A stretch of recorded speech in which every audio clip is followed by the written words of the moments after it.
Hello, we are here. Me and Little Tequila, hope you're doing well. Are you addicted to the struggle and maybe even poverty? Wow, we're going to talk about that today. If you're watching this live, give me a 1 in the comments. If you're watching this in a replay, give me a 3 in the comments. I would love to acknowledge you. Going to head to the whiteboard in just a moment and go through a couple things that I think is so important to helping people have more success. And I think, unfortunately, where we get caught up if we're not careful is, I'm looking at the time here because I'm limited on time today. I think one of the things that catches off guard is success is not an easy thing. And because it's not easy, if you're not careful, you'll get caught into the struggle. And when you get caught into the struggle, whether we realize it or not, we actually create chemicals just as much as we create chemicals when we're happy, we create chemicals when we're stressed out, and we can train our brain to be addicted to those chemicals, and then we get stuck in the struggle mode. All right, so let's talk about that. Let me pop over here onto our whiteboard. And let's talk about that struggle. I look like I'm a ghost here. Something's wrong. Let me switch that over. All right, are we there yet? We are. Wrong camera. Bear with me. Correct camera. All right. Hope the lighting is okay. We're constantly having challenges with lighting now. That lighting is way too dark. Let me try to make a quick adjustment. Forgive me for the delay. All right, here we go. That'll be a little better, but not much. All right. So first of all, we have to understand that we do get addicted to the struggle. So here's what happens, especially for those of you who are wanting to be entrepreneurs or are entrepreneurs. So here's what happens. We're going to put the word struggle here. All right.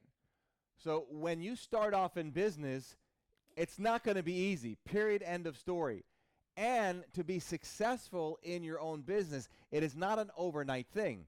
And because it does take some time, you've heard this saying before, the struggle is what?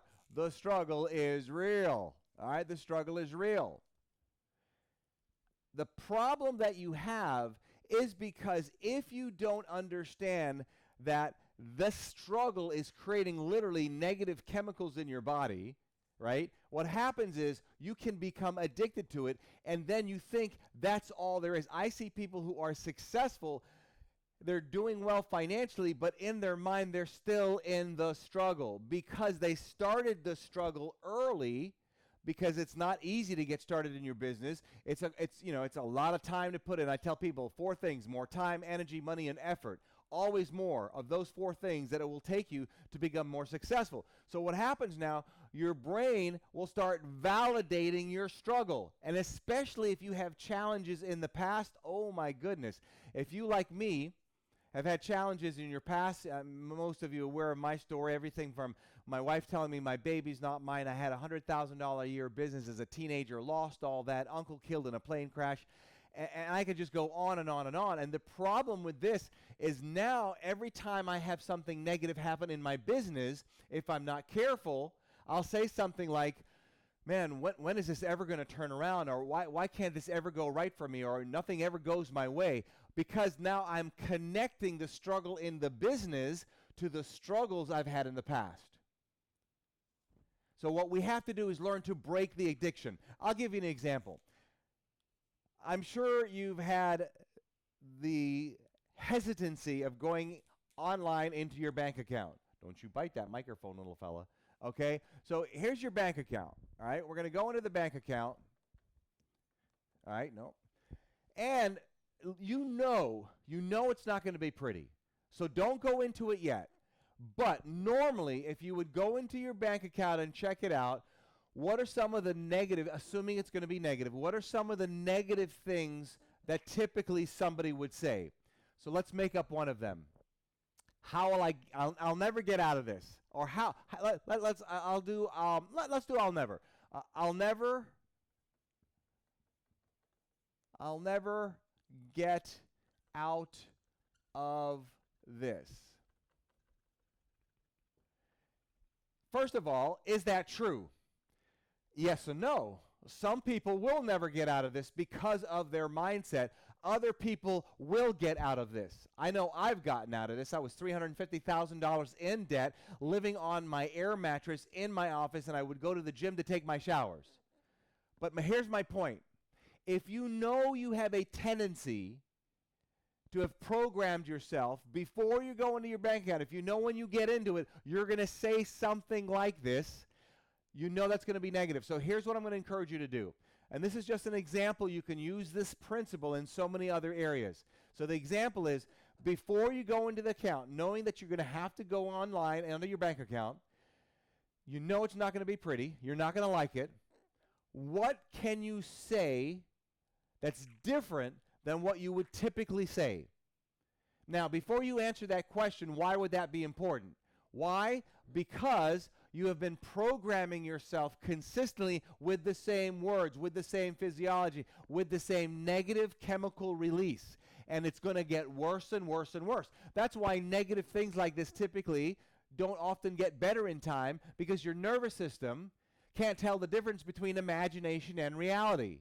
So then, if you go into your bank account, or even you think about it in a negative way, you're constantly negatively programming yourself deeper and deeper and deeper.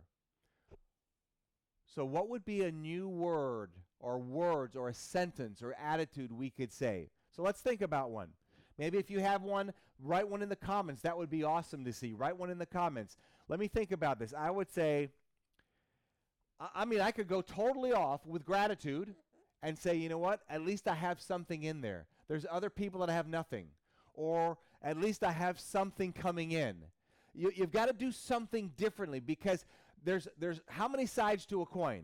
There's two sides, right? There's two sides to a piece of bread. There's never just one side. Don't you bite that. There's always two sides. So then if there's a negative side to your thought process looking out to your bank account, I will assure you there's an other side to that where somebody else is going through the same thing, but they're looking at it differently.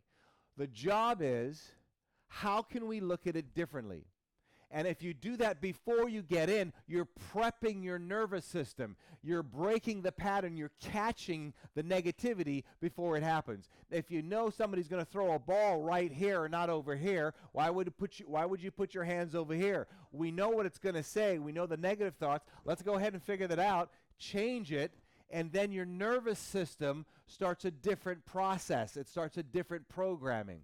And if you're not careful, if you don't start breaking this up, you got to break it up somehow. This is the beginning of how you would break it up. And if you don't start breaking it up, it will continue and continue and continue. Then the struggle becomes real, it stays real, and your brain gets addicted to that, and then you begin to believe that there's just no way out. How many of you can attest to that? Say, I get it, no way out. Type that in the comments. I get it, no way out. I hope I've shared something with you today. The next comment I want you to write down is break the addiction. Write in your comments, break the addiction. And I want you, and people do this also in their relationships. They do that in their marriages. They do it with their health. Hush. There's so many different areas that you will create a negative chemical, I would call it an imbalance, if you will. But if anything, you're creating negative chemicals in the body. What is stress? Stress creates what? Negative chemicals. They say one of the highest causes of stress and cancer, of death and cancer comes from what? Comes from stress. Stress that's brought on by who? Us. Think about that. And we always have a story to justify where we're getting the stress from, and typically we go external with that by blaming it on the economy, we're blaming it on the ex-husband, the ex-wife, the thing that somebody did to me. And this is a lot easier said than done. Trust me, I get it. But if you can realize what the negative self-talk is before you get into the situation, then change it, then get into the situation, you might not feel comfortable with it because it's a new thought process that you've never had, but it is a change, and it will immediately, I repeat, immediately, if you do it correctly, begin to stop the negative chemicals that we put through when we create ourselves and put ourselves into a negative state of mind. All righty. So I hope you've enjoyed that. Again, I'd love to see your comments below. Definitely comment with Break the Addiction. Tequila and I are out of here. If you follow me on stories the next couple days, I'm going to be traveling like crazy. Taking some clients in the helicopter tomorrow. We're going to do our Beyond First Class Mastermind, Jet Mastermind in the Bahamas at Sandals Resort. So don't forget to check us out on our story feeds or our walls on our social media, and come hang with us vicariously through other clients, and then hopefully you can jump on with us sometime too. Also, in about 2 or 3 weeks, I have my challenge where I show authors, speakers, and consultants how to take a six-figure salary and condense that into one day or one event. So if you're interested in that, just say send me link or link to challenge or something like that, and we'll make sure we get that to you. All right, we're out of here. Between now and the next time we get the chat, you know what to do. And if you don't, you will now. Don't let others rent space in your head. Have a blessed day. We'll see you.